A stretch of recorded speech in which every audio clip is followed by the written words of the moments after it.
नमस्कार साथियों, तो हम फिर लेकर आए हैं आपके लिए एक और कहानी। तो चलिए कहानी को शुरू करते हैं।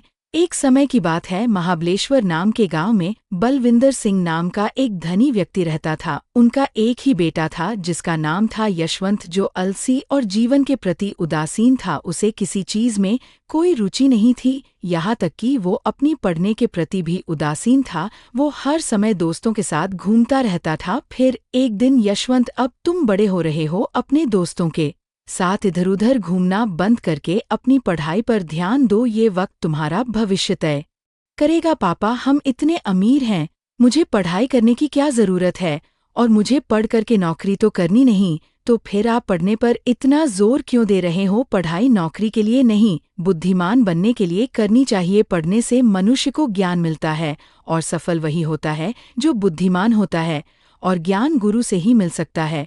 पापा, मुझे पढ़ाई में कोई दिलचस्पी नहीं है। आप मुझे पढ़ने के लिए मजबूर ना करें और मुझे अकेला छोड़ दें। अपने बेटे को कैसे बदला जाए? इस बीच उसकी पत्नी अमरवीर वहां आई। उसने उसे परेशान देखकर उसे कहा, आप परेशान ना हो, वह हमारा इकलौता बेटा है और हमारा लाडला भी। वो अभी छोटा है, वक्त के साथ सब ठीक हो जाएगा। हमने उसे लड़ प्यार किया क्योंकि वो तब छोटा था, लेकिन अब वो छोटा नहीं, और अगर वह ऐसा ही आलसी रहा तो भविष्य में क्या करेगा? वो मेरी बात नहीं समझता। मैं उसके भविष्य के बारे में चिंतित हूँ। नजर आता है उसे हमसे है और उसके दोस्तों से दूर कर देते हैं।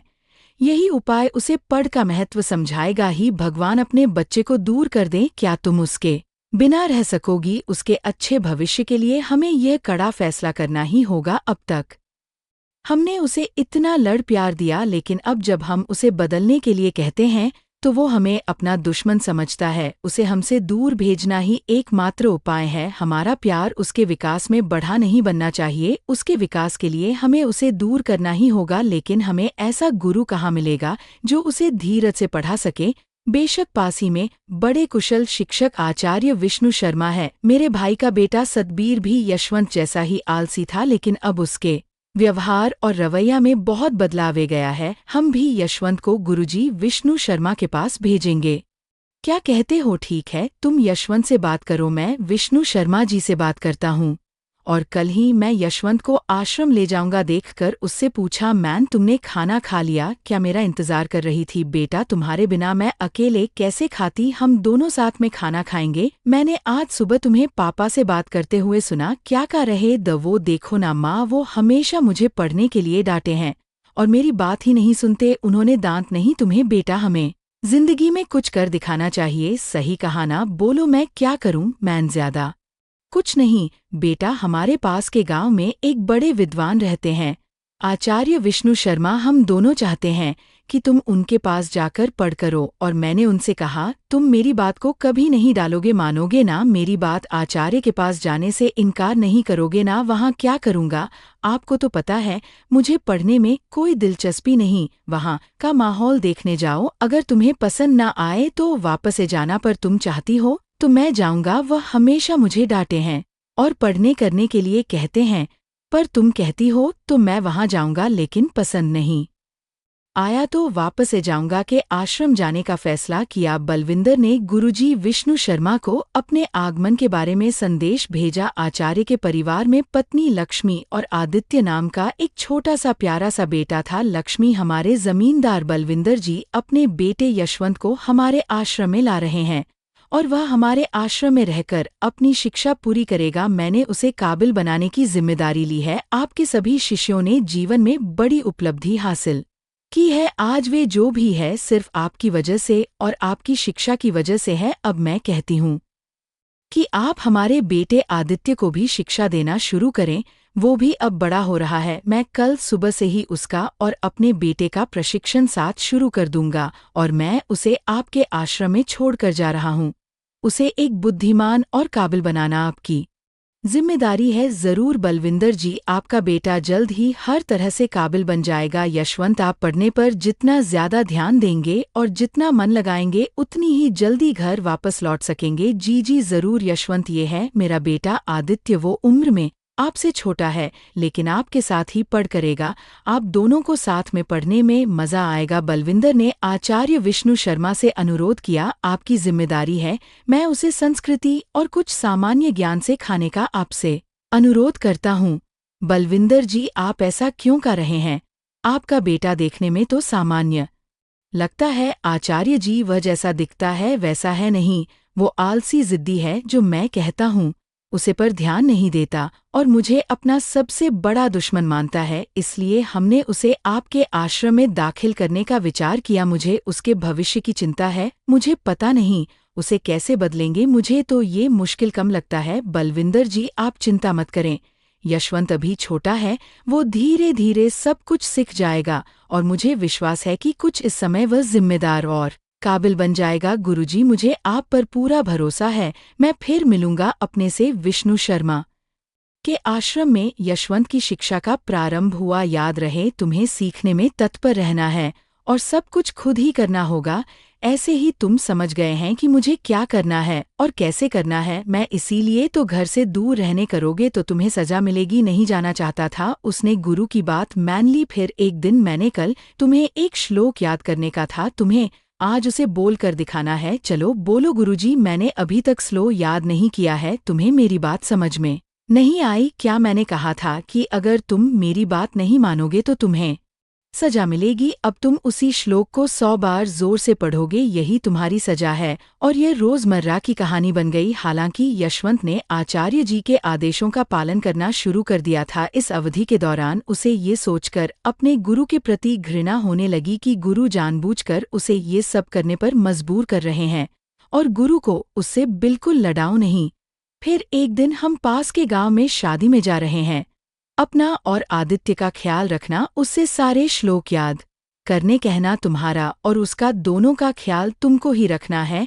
अगर तुम उसे पर ध्यान नहीं दोगे तो वह सारा दिन खेलकूद में ही बता देगा। ऐसा नहीं होना चाहिए, समझे? मैं ध्यान रखूंगा गुरुजी।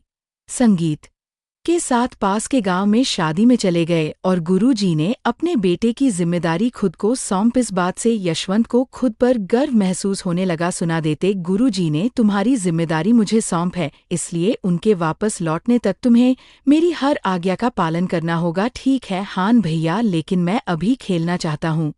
बस आज का दिन मुझे खेलने दो। नहीं मेरे भाई, मैं तुम्हें तब तक खेलने की अनुमति नहीं दे सकता जब तक कि तुम सारे श्लोक याद नहीं कर लेते। यशवंत अपना अधिकार दिखाकर आदित्य को सुधारने की और उसे श्लोक याद करवाने की पूरी कोशिश कर रहा था, पर 4 दिन बाद भी आदित्य एक भी श्लोक याद नहीं कर पाया। उसका पूरा ध्यान खेल में था और इसी वजह से यशवंत आदित्य से बहुत नाराज था। तुम इतने मूर्ख तो नहीं हो सकते कि एक छोटा सा श्लोक ना सीख सको। अब अगर तुमने श्लोक बोलकर नहीं दिखाया तो मैं तुम्हें सजा दूंगा। भैया, मुझे कुछ याद नहीं रह रहा, आप मुझे खेलने जाने दो ना भैया। और ना ही अपनी पढ़ पर वह हर समय बस खेलता रहता। हालांकि यशवंत ने आखिरी बार अपने किस्मत आजमाने का फैसला किया। उसने आदित्य को बुलाकर कहा, आदित्य, अगर तुम आज ये श्लोक याद नहीं करोगे तो मैं तुम्हें कड़ी सजा दूंगा, समझे? तुम जो चाहे करो, मुझे नहीं पढ़ना ना, मैं श्लोक याद करूंगा। इतना घिनौना जवाब सुनकर यशवंत ने अपना आप खोकर आदित्य को थप्पड़ मार दिया। थप्पड़ इतना जोरदार था क्या लाल हो गया। छोटा सा आदित्य रोता हुआ अंदर गया और श्लोक याद करने लगा, ही भगवान, मैंने गुस्से में आकर अपने गुरु के बेटे को थप्पड़ मार दिया, अब क्या होगा?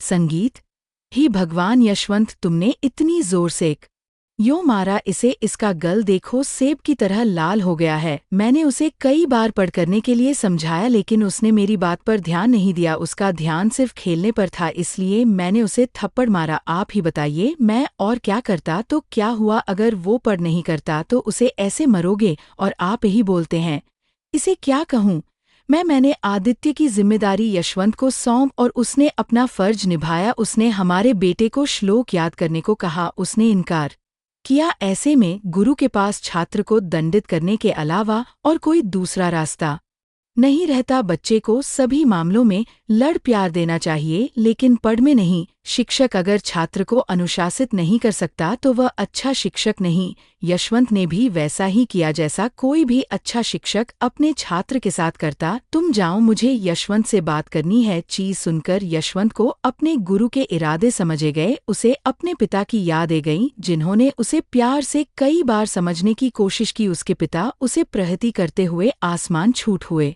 देखना चाहते थे। वो बोला, अज्ञानता के लिए मुझे क्षमा कर दें। मैंने आपके अच्छे इरादे को कभी नहीं समझा। मैंने आपसे नफरत की और हमेशा सोचा कि आप मुझे पढ़ने के लिए परेशान कर रहे हैं, लेकिन ये नहीं सोचा कि ये मेरे भले के लिए है। अब से मैं पढ़ पर पूरा ध्यान दूंगा। याद रखो, माता पिता हमारे पहले शिक्षक हैं। वह हमेशा बच्चे के अच्छे और उज्ज्वल भविष्य की कामना करते हैं। अगर तुम बुद्धिमान और सफल बनते हो तो उसका लाभ भी तुम्ही को मिलेगा, ये जाने बिना ही तुम अपने माता पिता से नफरत करते द जो आपको जीवन में आगे बढ़ते देखना चाहता है। वह आपके अच्छे के लिए लड़ेगा और चाहेगा कि आप अपने लिए सही रह चुने। याद रखो, जैसा कर्म वैसा फल। आप अपनी पढ़ पर ध्यान दो। यशवंत आचार्य जी, मैं आपका ऋणी हूँ।